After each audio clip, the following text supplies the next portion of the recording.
Hi, my name is Phil Berwick, and I'm a certified arborist. I've been working on trees for 35 years. I mainly try to preserve trees, take them down if there's a good reason. We used to be called tree doctors, tree surgeons, tree experts. We've been called arborists for the last couple decades. But whatever I've been called, I've always been a tree lover. And today I get to work on a big, beautiful red maple in a front yard that has sustained some large limbs breaking in the upper portions of the tree, also called the canopy. And I'm with the tree's owner, Katie O'Toole. Hey, Katie. Hi, Phil. How are you doing? Thanks for coming. You're welcome. Thanks for calling. We love this tree. I have 3 boys. We play in the front yard all the time, and notice that these big branches keep falling. They look like big healthy branches. They have nice green leaves, and all of a sudden I'll come home from work and the branch will be falling down. They're a lot of them. It keeps happening. I had someone else come by and he looked at it and told me it's going to keep happening. If he wants to, he could cut it down for me. I don't want to cut down the tree. He could cut it down for you. Right. If you want, he could. Did he say why he could cut it down for you? He did not tell me why. He just said it was going to continue to happen. I see a tree taken down behind us in an adjacent yard. There's a lot of, well, hopefully not a lot, but there are unscrupulous tree people that will say, hey lady, your tree's breaking, it's going to fall on your house, cut it down. And they play on the fears. I'm glad you held your ground, because the tree's going to hold its ground. And I'm going to go up into the tree and fix the tree. The reason the tree's broken and the reason it may continue to break isn't because of Mother Nature, strong winds, right? Because you've just come home on still days, right, and branches are on the ground. The tree was topped, I'm guessing, 10 years back. It's a rough guess, but when that happens, when the tree is topped, someone takes a chainsaw and kind of just climbs up so far and whacks it off, that goes so against the grain of nature that the tree responds by kicking out these rapidly growing shoots that grow too fast, too big, and they break. So I'm going to have to reduce the tree. I'm going to have to prune back the tree, but I'm going to do it in a way where it looks as natural as possible, and I'm glad you called me to fix it. So I'm going to get on my gear. All right, thank you, Phil. You're welcome, Katie. From this perspective, we can see the hole that's left up in the canopy of the tree. That's where many branches broke out from the bad topping, weak juncture because of the old chainsaw cutting wounds. This goes so against the grain of nature. The rest of this foliage is just as weak. The rest of the branches over the house are just as weak. So we're going to have to reduce some of this so it doesn't break farther down. Now, nature has invested adventitious buds underneath the bark of a tree, so that if a tree's crown is wiped out by strong winds, a proliferation of suckers can sprout out to feast from the sun so that the tree doesn't die. Photosynthesis. So when the tree topper tops or hacks a tree, it sends the tree into fibrillation. It's in such intense shock, it has to send out these rapidly growing branches. We're going to have to reduce the tree a little bit so it doesn't rip down again and again. I want to go over my tree climbing gear with you. I wish I could climb a tree like a kid once again, but you got to have this stuff. Arboriculture is hazardous, and without the right kind of safety apparel, when you're going up a tree, you can get seriously injured or worse. The most recognizable tool is the chainsaw, which has helped cut down the effort of cutting and pruning trees. That's the problem. It's because of the chainsaw that a lot of trees like Katie's have been wrongly pruned, topped, and hacked, because it's too easy to just whack off big limbs fast. I prefer the handsaw. And in the days of the real tree surgeon, before we were called arborists, men had to prune with a handsaw, and they were careful. They used the handsaw as a paintbrush up in a tree.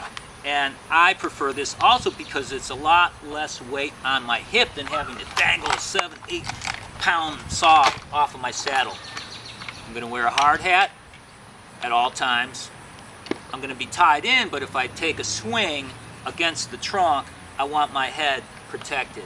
I'll be wearing a saddle.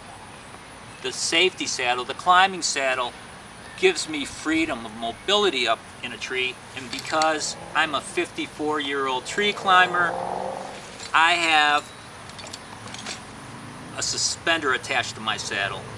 It's a couple more pounds of weight. It's worth it. I'm not as fast as I used to be. I'm a lot wiser. To get my heavier climbing rope up into the boughs of the tree, I'm going to first throw this bean bag that's attached to a nice slick line. And when it comes through the crotch that I've aimed for, I'll be able to tie on the heavy rope and pull the rope up and down through the crotch so I'm tied in at all times. Safety glasses on and I'm ready to gear up.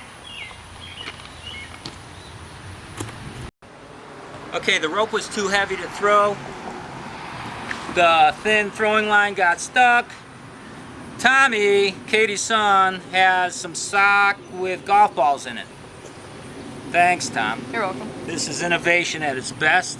We're going to take your clean sock with 4 golf balls and we're going to wrap it around and around and around this continuous loop in the back at the end of the rope, and we're going to lob it up like that. I'm ready to go up. I forgot to tell you about earplugs. I don't like them. That's why I like using my handsaw instead of the chainsaw. I don't have to make a whole lot of noise and I get to listen to the birds. Hey Terry, belay me, will you?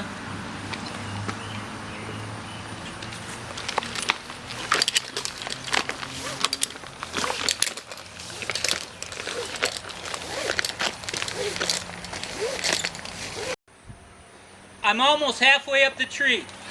I was secured all the way up with this rope on this crotch.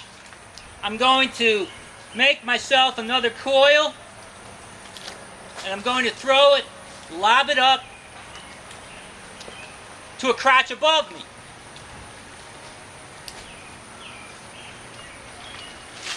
Perfect. It's going to come down and drop down to me. And I'll be able to tie this to my saddle and continue climbing up. You use 3 points of contact when you're climbing a tree. In case one branch breaks, you're holding on to another.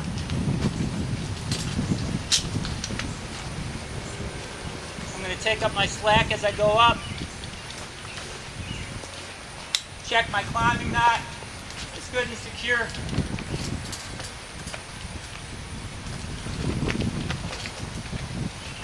Ready to go to work. Can you see me in the tree? Here I am. This is my first broken limb I have to take off. It's a little too big for my handsaw. I guess I am going to have to put my earplugs in and lug up my chainsaw. Can you see this wound down here? That's from the topping. That's from the hack job. That's from the improper trimming that happened about 10 years ago. So a sucker grew out way too fast after the original wood was cut off. That wood could have remained here to this day. But now I'm going to have to reduce the tree. I'm going to have to use the chainsaw.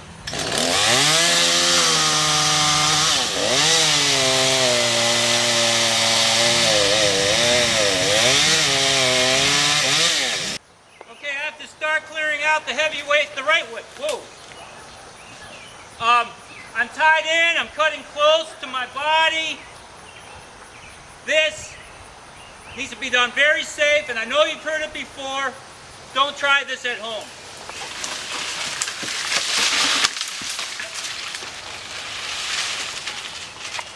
I have to start up the chainsaw again.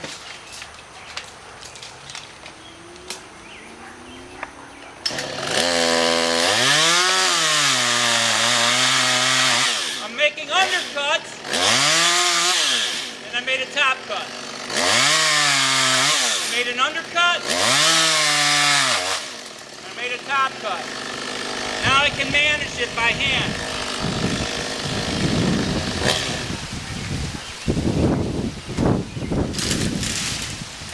It's working at such a height of danger, but pulling down large dead limbs above you could be a danger.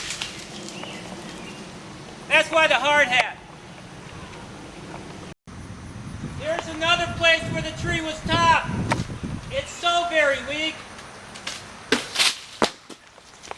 Can you see this? Can you see this rotten branch? Again, the original wood was cut off. And there's a very weak point here. I'm going to have to finish cutting this off.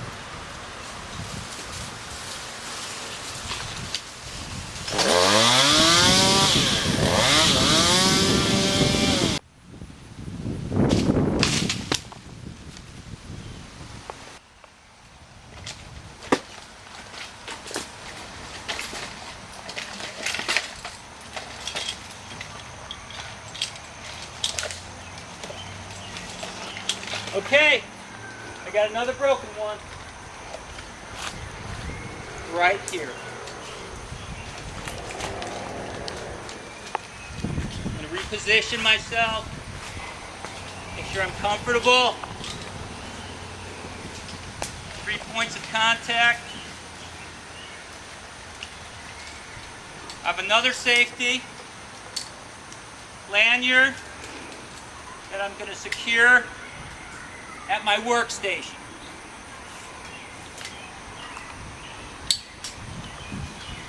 Can you see this? Can you see this weak growth?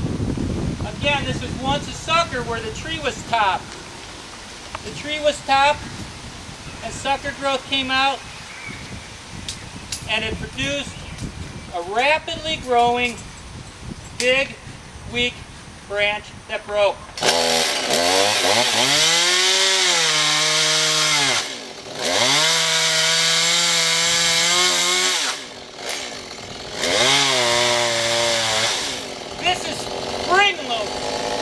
It's spring-loaded, so I have to be careful to come at it from different directions with my cut, ready in case it kicks back at me.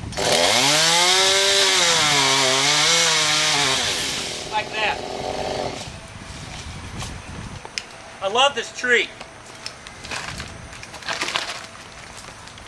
Let's see if this dead wood comes off easily. It worked. As long as we get a clean break, Mother Nature can collar this over. If not, I would have had to finish it with my handsaw. But we had fun trimming this tree. I'm coming all the way down now. Okay, I made it safely to the ground. One of the last things I want to mention to you is I did not climb the tree with spikes on my feet. I like my job, but just as much I like the trees. Spikes hurt a tree. When you're wearing spikes, you better be taking down a tree and have a good reason for taking down the tree. If you're climbing to prune a tree, if you can't climb a tree without spikes on your feet, a man shouldn't climb a tree at all. I want to show you some of the damage that's done from improper hacking, topping. It was topped right there. I'm thinking 10 to 15 years ago. The original wood was cut off. If left, it would have been a strong tree. When it was topped, it goes so against the grain of nature that hollows developed. Small, rapid growing wood turned into large, brittle wood, and we got a problem up there. And this is the kind of pruning restoration that has to be done. Thanks for watching. Let's get back into the business of saving trees.